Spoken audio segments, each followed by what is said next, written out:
Welcome to this media availability edition of Talking Hoosier Baseball. The Hoosiers committed 5 errors and allowed 3 late unearned runs as they fell at home to number 18 Louisville on Tuesday. After that Tuesday night game, the media spoke with head coach Jeff Mercer. On Wednesday, following practice, the media met with Jake Stadler, Corbin Dickerson, and Jeff Mercer. You're in the middle of a homestand, and your team struggles defensively. Can you kind of talk about what you saw and what you're thinking right now? Yeah, I mean, I just talked to the whole group. You know, we pitched it really well. It's frustrating that we made some of the kid mistakes that we make today. You know, that obviously the errors, but it's the way some of those things transpired that's frustrating. We're a better defensive team. We've been a better defensive team than that. You know, we have double steal. The second baseman's holding the guy on at second base. He has to hold him, break back to play defense, and then break to the plate. And we throw the ball. We have to throw the ball in the air to second base on the backside runner. We understand there's 2 double plus runners on the bases, and we bounce the ball to the second baseman. We don't throw the ball well between innings, and so you don't throw the ball well when the game starts. You know, you throw the ball in the center field, and you get a chopper to finish the inning, and you don't throw it with conviction to first base, and so you throw the ball away. Next guy, it's a home run. And so those are things that we have the capabilities of doing. Those are you're just competing with conviction and going and finishing the game. And I get it, those guys are young, but at some point you have to take the next step and advance in the way you play the game. We do the same thing offensively. We take 1-1, get me over breaking balls. We take fastballs with 2 strikes. We take fastballs and get me over breaking balls. This guy's in scoring position. Like, just in the face of what you're taught how to do. It's just, that's what I told him, was like, we have to advance in the way that we play from a fundamental standpoint. And when you're playing good teams, you don't get redos. You don't get do-overs when you have a really talented crew that's out there. And obviously they're doing, you know, the midweek stuff on the mound, but they're throwing a bunch of nice arms out there that are competitive and can throw multiple pitches. And so you don't just get do-overs and get me over. So you know, that is the frustrating part, where you come out. Yeah, I get it. You know, the Saturday game stinks. You're out of pitching on Saturday. You play 3 games, 24 hours. We'll line back up today. We pitch it really well. You give up 2 earned runs. And guys will go out there and compete with confidence on the mound. And you don't take care of the ball. And you don't take care of at-bats when given the opportunity to do that. And so that part is frustrating. And I realize we play, you know, 4 or 5 freshmen and a couple sophomores. I don't care. Those guys, it's just like they're just capable. They're capable. They've been taught that.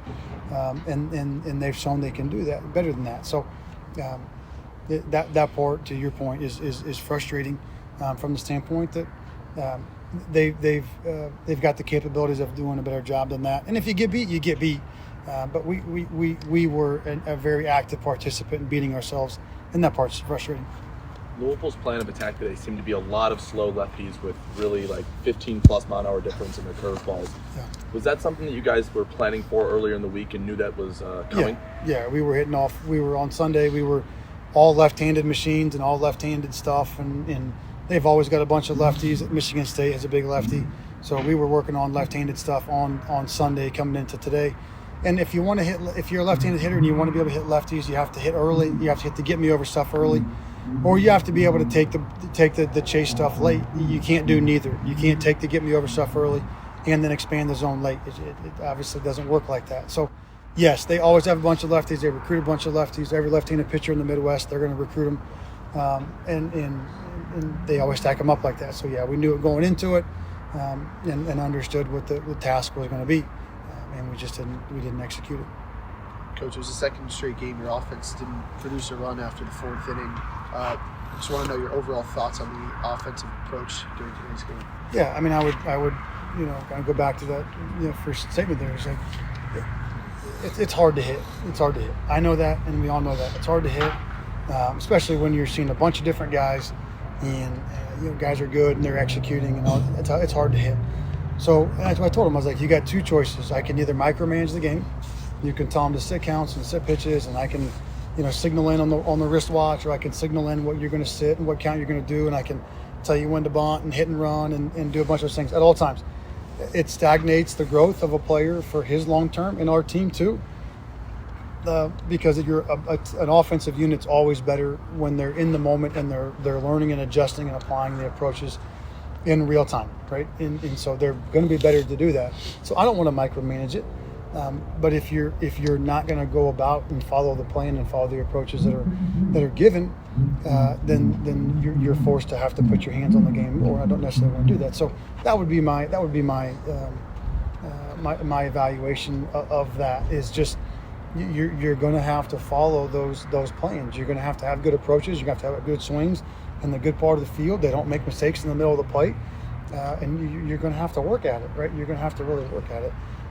Even if you do it right, it's hard. Even if you do everything right, wind's blowing in, cold day, much different arms, they're executing some pitches. They do a good job going fastball in late, which they always have executed for years. They've always executed fastball in late well, which really makes it hard when you're soft away and hard in late.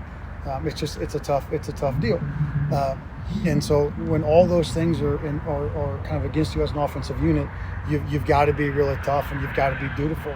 And if you're not, then you're gonna struggle to put up runs unless they give you opportunity, which they did. Right, we scored 4 runs in one inning. I think they make an error. KD doubles. They walk some guys. They give us opportunities.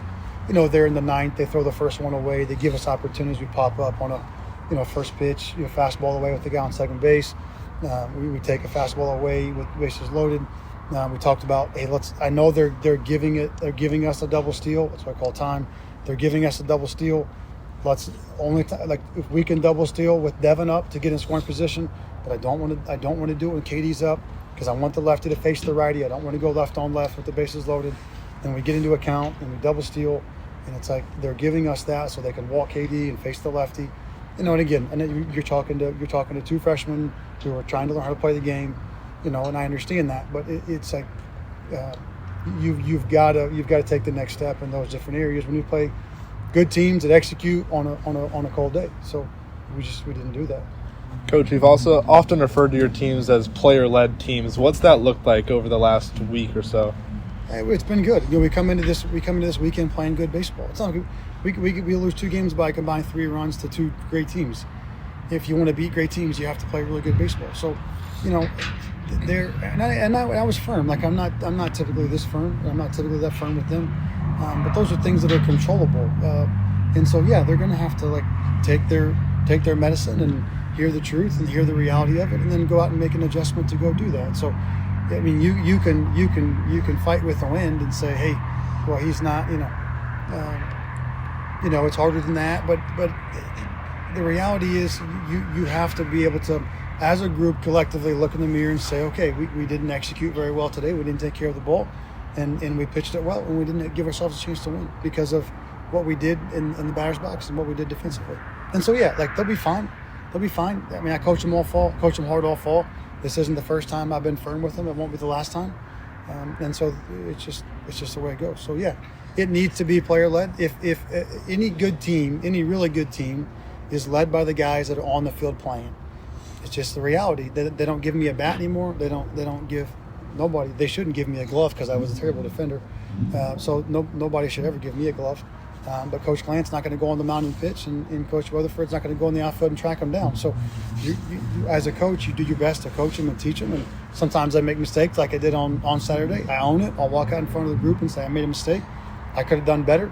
But at the same time, when we don't do the things that we are capable of doing, they have to also hold that and then make an adjustment too. So they'll be fine. They'll be fine. We'll practice hard the next 2 days and keep working on those things and get better for this weekend. Kind of building off of that, you wanted to pick your team off the campus on Saturday ahead of this one.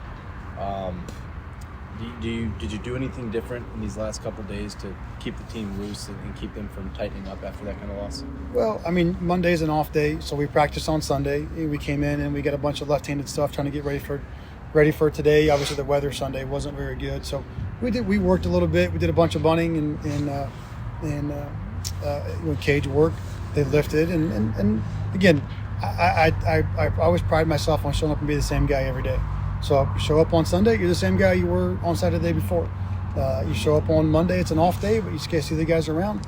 We had a really good BP, really hard work today in the pregame stuff, and you go out and you play. And so they're adults. They're adults. They're 18 to 22 years old. They're grown men. They don't always need back rubbed and pick up. Like let's go play again, man. It didn't go our way. Sorry.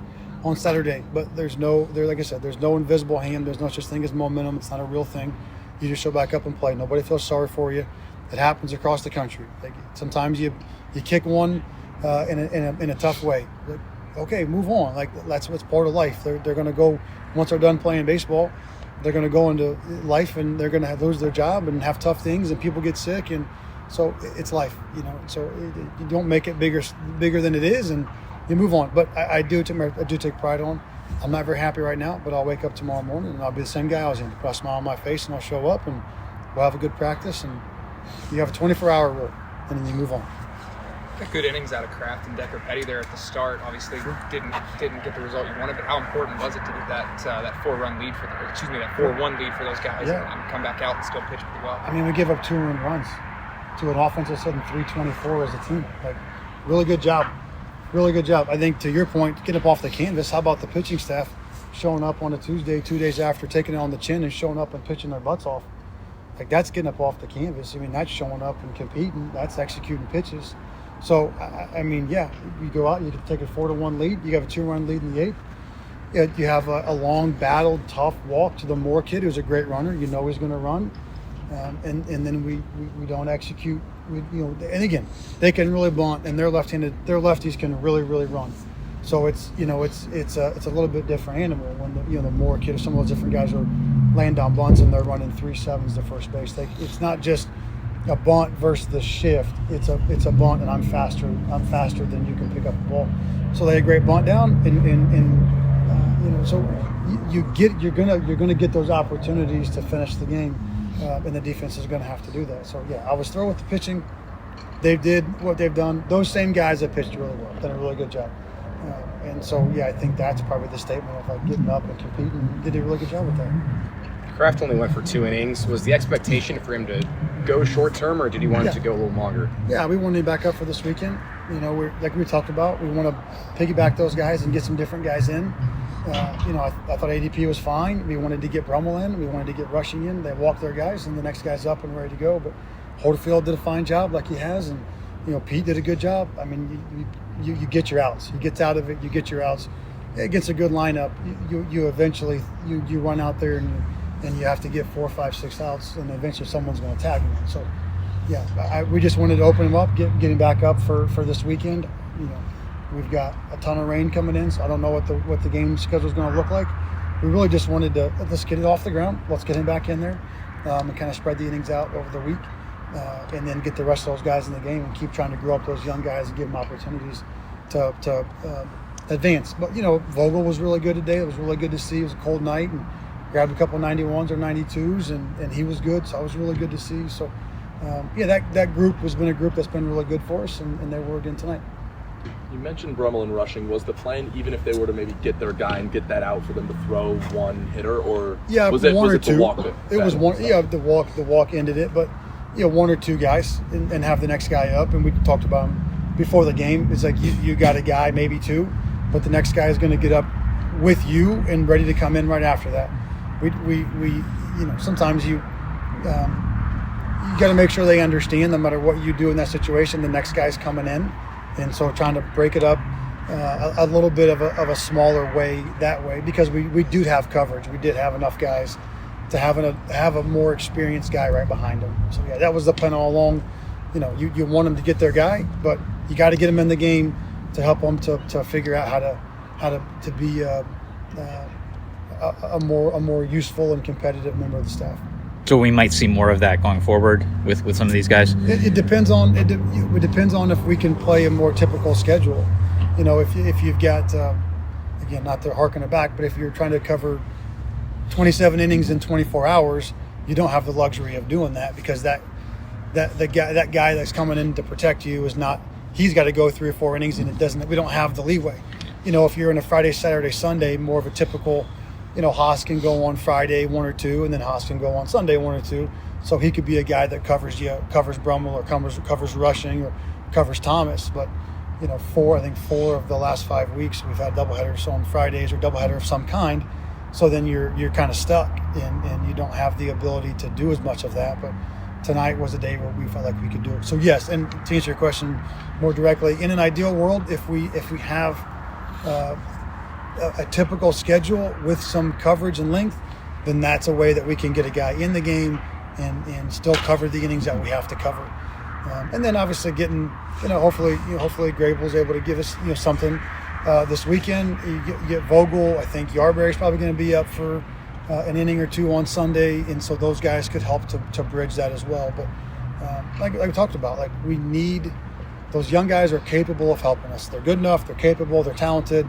That's what we do, and we're just going to have to get them in there in I don't want to use the word force, but like really push them to get through it and get over it and compete. And the only way to do that is to get them in the game in a real situation. And late in the game, we saw Caleb Koski take one of his first at-bats and draw a walk, but pinch hitting for Andrew Wiggins. Obviously, he's been struggling recently. Is there is that a signal towards anything coming this weekend, or is the same expected for Wiggins? He'll be fine. He'll be fine, and I'll talk to him. I mean, I'm sure he's not thrilled about it, but it's the third time. I think they made pitching changes 4 times before his at-bats, or 3 times before his at-bats. They're going to another lefty, and it just felt like it was a better matchup in that particular situation. Andrew's a very good player. He's going to be a good player. He's still our guy. But at a certain point, you also have to try to play the matchup too. And it's not a slight to Andrew. It's just, he's seen that multiple times today. We have 1 shot left at this thing, and you want to go to the righty. Obviously, they're going to the lefty to face Wiggins and Taylor. That's always the risk when you stack your lefties at the top. But, for the most part, they've been our higher on base guys. So you want to put those guys up top, and so you also have to be willing to make an adjustment if you need to try to swing back into the advantage. I'm sure that guy was more comfortable versus lefties using a lefty. A lot of times lefties will use the lefty as a gauge to be able to throw their breaking ball for a strike. So I want to see a lefty. I'm going to throw my breaking ball at you as a target. And so sometimes when you don't have that target, they don't have the arm side adjustability, which is what happened with Koski. He walks on 4 pitches, and then that same guy is way better against Devin and Hanley. And so it's not a slight to Andrew as much as I'm not going to stand here and watch you and just play into your hand, which is your strength.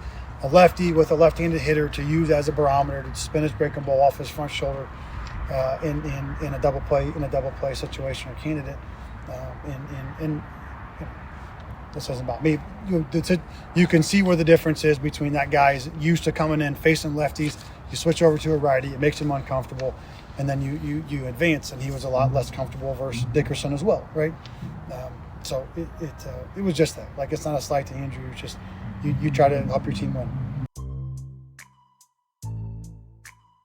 Jake, this season you've been able to actually kind of share the load a little bit with TJ. Can you kind of talk about the relationship you have with TJ and what you've done to help him along? Yeah, so TJ's like a brother I never had. I mean, even all of our time off the field we spend together, and just getting to know him like off the field I think has helped a lot, and that has helped him like become a better catcher. I like to think of myself as a leader and kind of pave the way for him and show him how things are done and what you need to do to play at a high level, and I think he's taken keen to that, and he's done really well. So it's nice to have him back there. Jake, a game like last night when you guys pitched it as well as you guys did, even though you didn't play, are you still watching that from like a catcher's perspective, analyzing what those guys are doing on the mound? Yeah, the pitchers, I mean, they pitched their behinds off yesterday. They did everything they could to keep us in that game, and it just comes down to us just taking care of the ball. And throughout the season, we've been good at that. And yesterday was just a one-off day, but we'll get it figured out. What have you noticed about the pitchers as of late as they've gotten better? The outs have come more cleanly. Yeah, it's like a confidence thing. I think like a lot of those guys are going up there knowing that they can get that hitter out and that their stuff is going to win. And just carrying that from guy to guy, I think, is really big for the pitching staff as a whole. Just pitching with confidence and believing in yourself. And I try to give them belief from behind the plate, like letting them know I'm with them every out of the game. And really, I think that's been the difference. For either of you guys, Coach Mercer was talking about the inconsistencies at the plate. I guess, how do you kind of stay true to the philosophy the coaches are teaching you and just kind of finding more consistency? Yeah, I think as a whole position player group, we just have to do a better job of sticking to our plan. We have extremely in-depth scouting reports before every game, and we have a plan that we're trying to attack with those pitchers as we go in the game. And sometimes our lineup is young, so I give our guys a little grace too. not making excuses for guys, but I think that sticking to the plan can be difficult at times for guys, especially against good pitching. We've been facing good pitching, and they've been pitching it well to us, so I think sticking to a plan is probably the biggest thing for us. Yeah, Corbin, on that note, you've seen in the top half of the order, you've seen so many different arms, especially over the last 2 games with different matchups. Is it difficult seeing so many guys every few innings? Absolutely. A game like yesterday where they staff it and you're seeing that guy for the first time ever in the box, it's extremely difficult to hit like that, but that is why we have those plans in place in the scouting reports. And if you don't stick to what they say, then it will come back to bite you. Kind of going off that again, sometimes when Devin comes back after an at-bat, I see him talk to you, is that sort of a little scouting report on the pitcher? Yeah, we'll have the scouting report up in the dugout, but it's nothing like actually stepping in the box and seeing what the pitch actually looks like. So getting a little verbal from Dev as to what the fastball is flat or if the curveball has a good spin or whatever it is. We'll just do a quick relay of that. We try to do that throughout the entire order, though. Yeah. Jake, can you talk about more what it's like to train and practice with TJ? Yeah, so I mean, a lot goes on behind the scenes, obviously. So we do a little bit more in the off season, but during the season, it's more just like during our practice days, we have like individual time. TJ and Braden will do like some receiving and like catching stuff, but it's more of like a dialogue. Like when I'm watching him, like his rep, I'm giving him feedback, and same goes for me. If I'm up in the drill or whatever it is, he's giving me feedback on what he sees, and so it's a two-way street. So whatever he sees, he tells me, and vice versa. So, Corbin, how was it playing against your former team yesterday? See a lot of guys. Yeah, it was good to see those guys. I love all those guys. There's no hard feelings there. I tell everybody in the locker room, just faceless opponents. We talk about it all the time. We're playing against the ball, not the other guys on the field. So yeah, but it was good to see them again. Yeah. Corbin, I guess Coach Mercer has talked a lot this season about how your mind, your intelligence has really led to this breakout season. What in your mind has led to your breakout campaign? I think the consistent work every day and trusting the guys. Coming into a new program, you never know what it's going to be like. And I put all my faith into the coaches to get my swing in the place that it needed to be. And now I'm confident with it in the box. So I think the consistent work and just trusting the coaching staff are the 2 huge parts for me. Corbin, now that you kind of have broken out and there's been several weeks, of tape on you, have you noticed changes in how you've been pitched, and how are you adapting to that? Absolutely, yeah. I think UCLA was the first week in a row where I really got a real taste of the pitching change. They started going soft away a lot. I've been seeing a lot of cutters and sliders. But for me, just sticking to the reports that we have, because the scouting reports we have are so in-depth, and we watch a ton of video on the guys, so sticking to those plans and knowing that they might throw me a little different just because of the film, but I just try to stick with our plan, yeah. Jake, you think about where you guys were at this point last year, kind of in a similar spot, middle of the road, then you went on a run. Do you see something similar to that happening this year, considering that you've experienced this at Indiana before? Yeah, absolutely. I mean, all good teams go through adversity, and there wouldn't be like the story at the end of the year if there was no adversity. Nothing comes easy, especially in this game. And so knowing that we went through it last year, and I think, not to say that we're comfortable where we are, obviously we want to do better, but knowing that the best baseball is yet to come is really exciting for me, so I'm looking forward to that.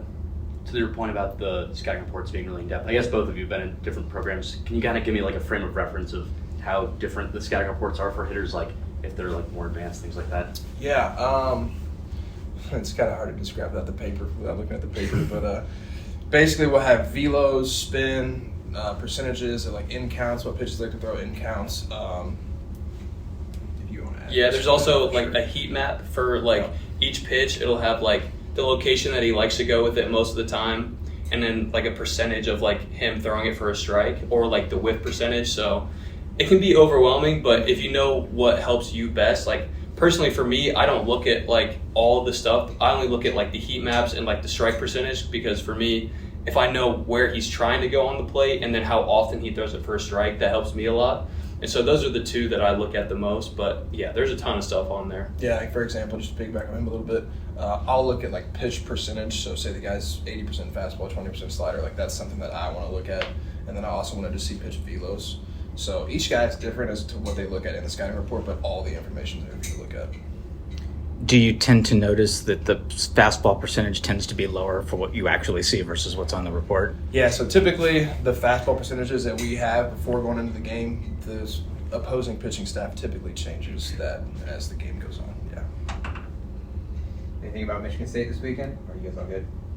Michigan State's Friday guy is really good. He's experienced. I think he's one of the best pitchers in the conference. What's the game plan for him if the weather holds up and you guys actually get to face him? I mean, just sticking to our plan. He's a good left-handed pitcher, and so a lot of our guys, left-handed hitters especially, we face a lot of left-handed like spin in our like drill work and stuff, and so kind of just seeing that left-on-left breaking ball with that fastball is really just what we've been focusing on, just trying to get repetition after repetition, just getting ready for that this weekend. Yeah, I believe the Michigan State kid has a little similarity to the Penn State Friday starter that we faced earlier in the year. So I think maybe looking back at that a little bit will help some of our guys too with this kid this weekend. Jake, defensively, 5 errors last night, obviously, for the team. How important is a day like today when it's nice outside, you guys can get out there, get some extra work in to help kind of remedy those issues? Yeah, it's extremely important. Every time you can get on the field is a good day to practice, and today was another good day. After a night like yesterday, you kind of want to forget it, but it's also good to learn. And, like, what did we not do well? Like, how do we communicate better? And kind of things like that. And today we ironed some of those things out. We should be good to go. You mentioned about preparing for lefty starter. You got a big lefty starter you're facing. Yeah. What I actually want to ask about is what have you been working on as far as how to deal with that first pitching change and how your hitters are going to respond after you've done with the guy that you've been working on so hard with. Yeah, that's an awesome question. We had a hitters meeting today. I think there's a couple of things that happen to us offensively. One, I think that we can become so we have a really specific approach system that we'll use, right? And so I talked to him today about sometimes it looks like we can't get out, and sometimes it looks like we can't get a hit, right? And when we apply it correctly, we should work against anybody that we face. And when we don't, it won't work against anybody unless there's multiple mistake pitches in the middle of the plate later in the at-bat. So sometimes we can become a little too reliant on additional mistakes, and so that happens, later in the weekend, Saturday or Sunday, or sometimes a midweek where you can get later in the game. And okay, so I got runners in scoring position. I take an breaking ball up and over the middle. Well, there are times later in the weekend where you can get away with that, and then when you're facing a good arm, you don't. And so going back through and reminding them of like what the plan is, how we attack the plan, why we have success and why we don't. And reminding them that the alternative option to teaching somebody how to really have an at-bat is, guys have their wristwatches and they'll tell them what pitches to sit and they'll tell them what count to sit. And so you can do that. And as a coach, sometimes it will work. You can have some instant success with that. But when you get later in the season, you're trying to play at a high level, or you're trying to play postseason baseball, or they go to the next level. If you never teach them how to play, then they're not able to be self-sufficient. And an offense is better when everyone is not on their own plan, but on a unique plan. It's the same identity, but different variations, because what I do well is different what this guy does well. So I think the big thing is when the pitcher changes, is being prepared to apply the approach that I need to apply to him immediately, and not being reliant on additional mistakes, or not being reliant on them to give it to us, but you have to fight through the at-bat to get to a good pitch to hit and then put a good swing on it. So that, I would say, that being the main identity of it is like we have to do really well what we do really well. And when we face somebody that makes mistakes and we get extra mistakes, you can't just assume the next guy is going to do that. So you knock a guy out, he ran out of gas, he started making mistakes, whatever, he walked guys, and then the next guy comes in. You have to go back to that core philosophy and approach to attack that guy the way that you are supposed to, and not just assume that you'll get give me's or mistakes or do-overs again. I think that's what happens to us is we don't always do a good job of directly applying that plan to the next guy from the beginning of it, and so you get caught a little bit in between, and you don't finish innings. Pitching changes, as your point, have been effective against us. And I think it's not that they're not capable of it. It's a misapplication in the moment of how do we attack this guy differently. And again, I can micromanage to a degree with that, but it doesn't in the long run help them to learn how to play the way that when we're good and we're playing at a high level, just because that system works, and we just have to apply it the right way. To that point, has it been an issue of kind of getting this philosophy and that approach across, or is it more just like a lack of execution? Well, I think with any time you're working with players, is there's got to be a constant reminder of that, and so there's so many moving pieces. You get in the middle of the season, you're moving games, your guys are injured, you have different guys in the lineup, you have a bunch of young guys, and so there has to be a reminder to it. Let's remember what we're doing and how we do it. There's got to be constant.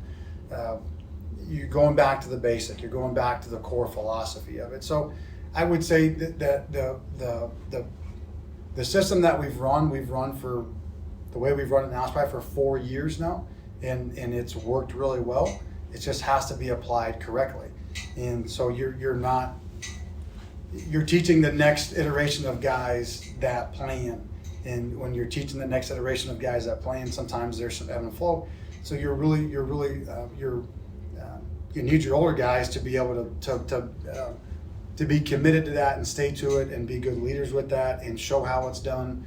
And so when they don't, then it doesn't set the tone the way you want from those young guys. But a lot of times it's just a misapplication, or you have to be reminded of what it is again and again. But that's with all of us, right? We don't fill out our paperwork after 2 months of filling it out. You need a reminder, hey, don't forget, fill out your paperwork. It's just human nature. So you have to be reminded. We have to get back in there. There has to be a repercussion, and this is why it's so important. And the repercussion is failure, and this is what directly led to this. So you have to watch the video, you have to have the conversation, you have to reapply it over and over and over again. But that's with all of us. That's we're people, and we're quick to forget. I wanted to ask a follow-up on something I asked last night about the player-led group.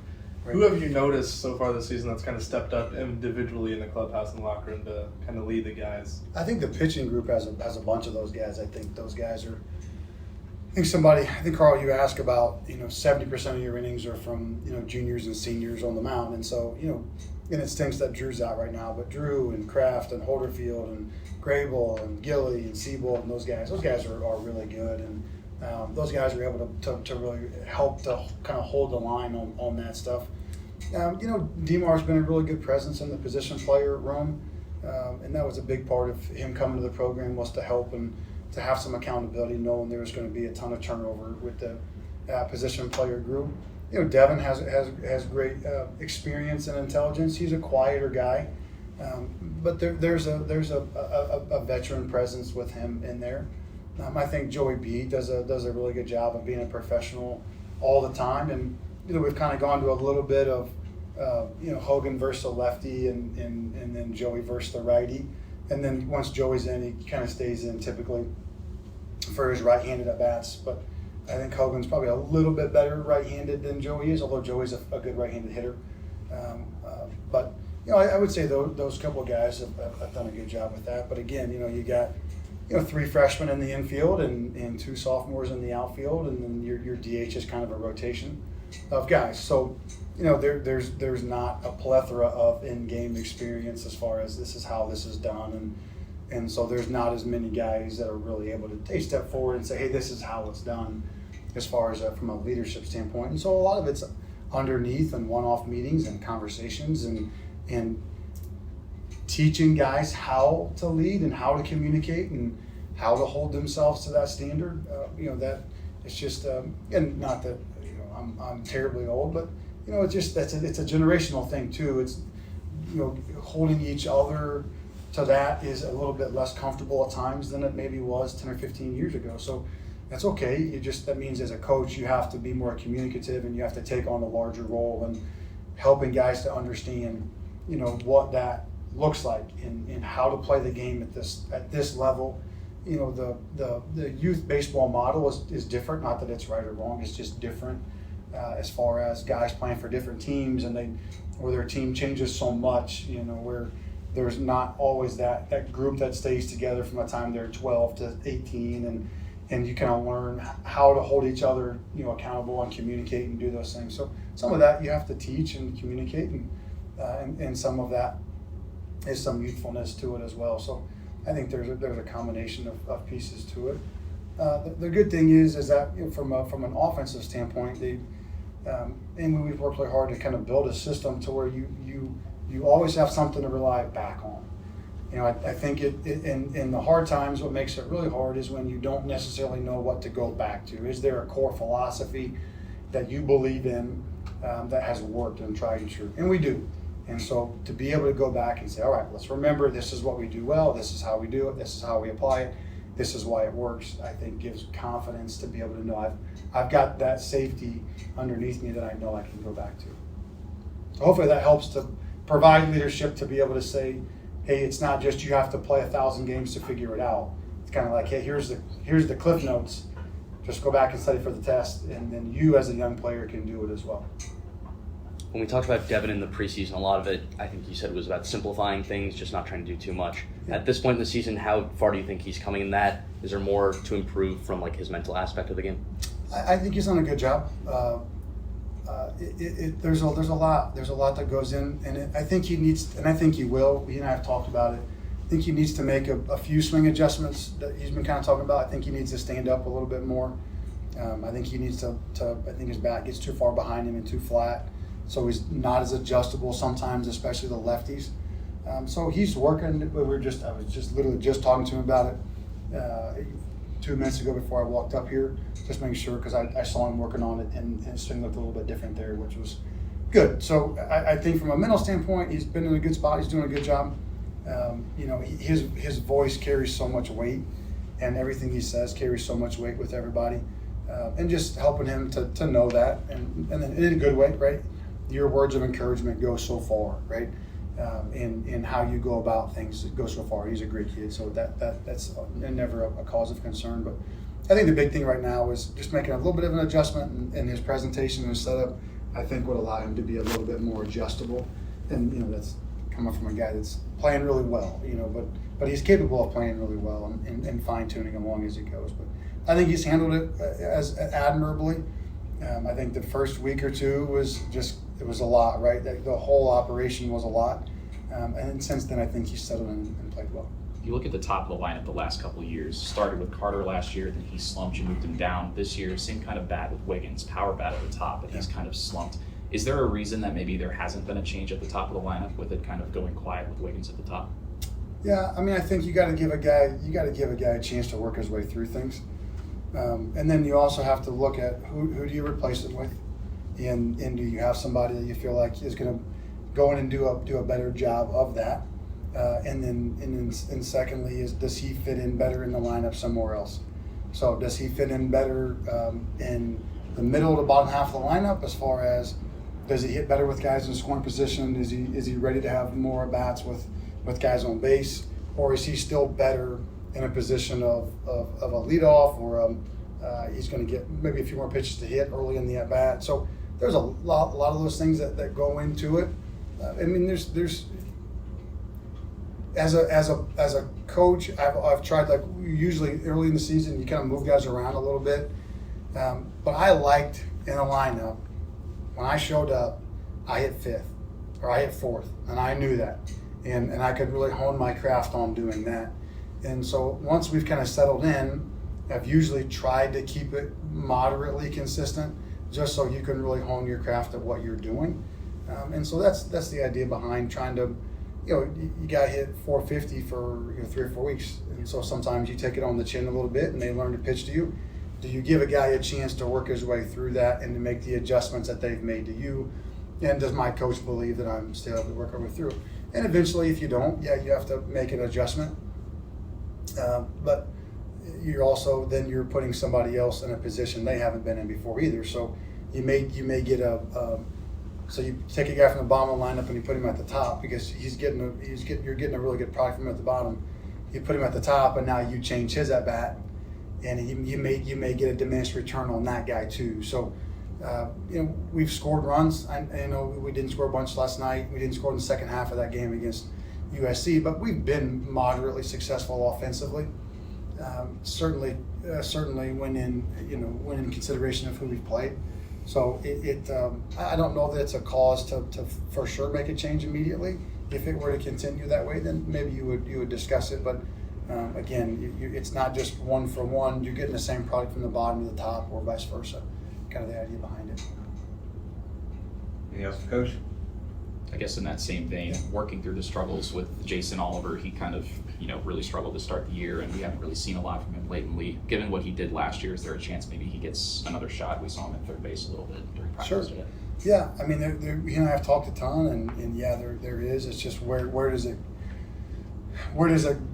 come from? Where does it go to? Does he?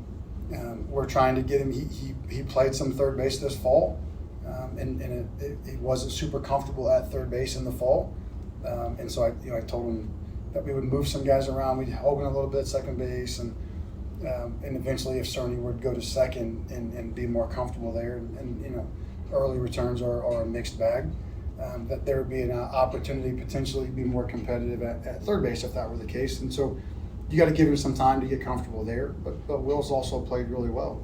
He's gotten on base a ton. He's played good defense. And he had one goal under him last night, but he's played good defense, taking care of the ball. He's on base a ton. And so then where exactly does he go into that? He's not comfortable at shortstop. So if he's not comfortable at short and he needs to be at second base and he's learning third base, then you're kind of going one-to-one with Cerny. And Cerny has hung the bat pretty well for the most part the last 3 or 4 weeks, and had played good defense. He had a few errors last night, but had played better defense there too. So, it's a conversation with him, trying to put him in a position to compete. I love Jason. I'm not mad at him whatsoever, and he's kind of working his way through it. But when we do live at-bats and we do different things and giving him an opportunity to go out and perform, he needs to go out and do that. And then, if there's an opportunity to get him in, I'd be happy to do it as well.